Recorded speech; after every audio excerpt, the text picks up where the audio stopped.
जुनैद आपके लिए चाय और सैंडविच लाई हैं, प्लीज कुछ खा लें, आपने रात से कुछ नहीं खाया। भूख नहीं है। अपना चेहरा देखा है आपने, कितनी टेंशन है।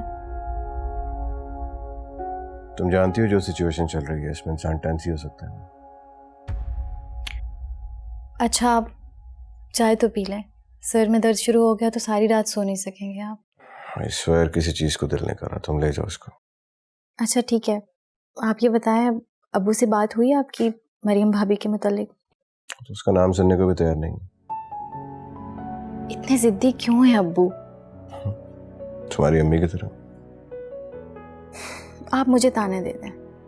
वैसे आपको एक बात बताऊं, मेरी अम्मी बिल्कुल बदल गई हैं। Really?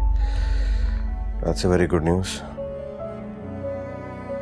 मैं मजाक नहीं कर रही, अम्मी से मेरी बहुत डिटेल में बात हुई है। वो अपने किए पे बहुत शर्मिंदा हैं, जो उन्होंने भाभी के साथ किया उस पे भी। चलो अगर ऐसा है तो अच्छी बात है। आई होप अब्बू भी इसी तरह हो जाए।